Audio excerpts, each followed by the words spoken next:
যুদ্ধের মধ্যে কি ৩৫টি পারমাণবিক অস্ত্র তৈরি করে ফেলেছে ইরান? তবে কি যুদ্ধের ময়দানের সকল চিত্রই এবার বদলে দেবে তেহরান?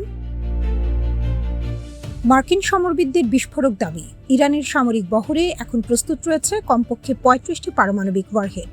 তারা বলছে ওয়াশিংটন আর তেল আবিবের চোখ রাঙানি উপেক্ষা করে মধ্যপ্রাচ্যের দাবার চাল একাই উল্টে দিয়েছে তেহরান। সব নিষেধাজ্ঞা আর হামলার বৃত্ত ভেঙে ইরান এখন পরমাণু শক্তির চূড়ায়।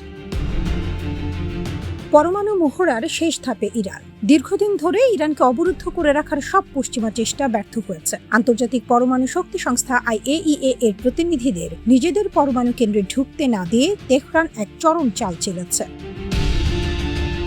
পশ্চিমাদের আসল ভয় ইরানের ৬০% মাত্রায় সমৃদ্ধ ইউরেনিয়ামের বিশাল মজুদ নিয়ে। বেসামরিক কাজের জন্য মাত্র ২০% সমৃদ্ধ ইউরেনিয়াম দরকার হয়। সেখানে ৬০%-এর বেশি মাত্রার ইউরেনিয়াম থাকার মানে হলো ইরান পারমাণবিক বোমার একেবারে শেষ ধাপে দাঁড়িয়ে। সাম্প্রতিক রক্তক্ষয়ী যুদ্ধের মধ্যেও ইসরায়েল দফায় দফায় ইরানের পরমাণু স্থাপনায় বিমান হামলা চালিয়েছে, কিন্তু তেহরানের দুর্ভেদ্য প্রতিরক্ষার কারণে সব আগ্রাসন ধূলিসাৎ হয়ে গেছে।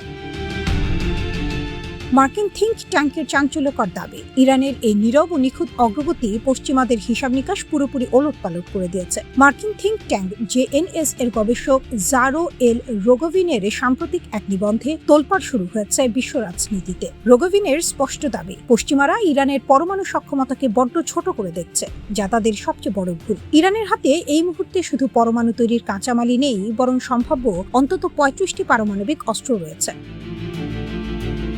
যুক্তরাজ্য ভিত্তিক সংবাদ মাধ্যম ইরান ইন্টারন্যাশনালের প্রতিবেদনেও এই উদ্বেগের চিত্র ফুটে উঠেছে। মার্কিন সমরবিদরা ইরানের ভেতরে বিদ্রোহ ঘটিয়ে সরকার উৎখাতের অবাস্তব ছক কষছেন, কিন্তু তেহরানের পরমাণু ঢালের সামনে এই হুমকি এখন কেবলই ফাঁকা আওয়াজ। আগ্রাসনের মোক্ষম জবাব। ইরানের সর্বোচ্চ প্রতিরক্ষা বাহিনী IRGCর ঘনিষ্ঠ সংবাদ মাধ্যম ফার্স্ট নিউজ আগেই হুঁশিয়ারি দিয়েছিল, তেহরানকে লক্ষ্য করে শত্রুপক্ষ যতই আগ্রাসন বাড়াবে, দেশটির সামরিক বাহিনীর ভেতর পারমাণবিক অস্ত্র তৈরির দাবি ততটাই জোরালো হবে। ২০১৫ সালের পরমাণু চুক্তি ভাঙার দায় পশ্চিমাদের ওপর চাপিয়ে ইরান ধাপে ধাপে তার ইউরেনিয়ামের মজুদ বাড়িয়েছে। ২%, ৫%, ২০% এবং ৬০% মাত্রার ইউরেনিয়াম সমৃদ্ধ করে তারা এক বিশাল কৌশলগত দুর্গ গড়ে তুলেছে। যখন মার্কিন কেন্দ্রীয় কমান্ড ও ইসরায়েল মধ্যপ্রাচ্যে ক্রমাগত যুদ্ধবিরতি লঙ্ঘন করে উত্তাপ ছড়াচ্ছে, তখন ইরান নিজের সার্বভৌমত্ব রক্ষায় চূড়ান্ত জবাব দিতে প্রস্তুত।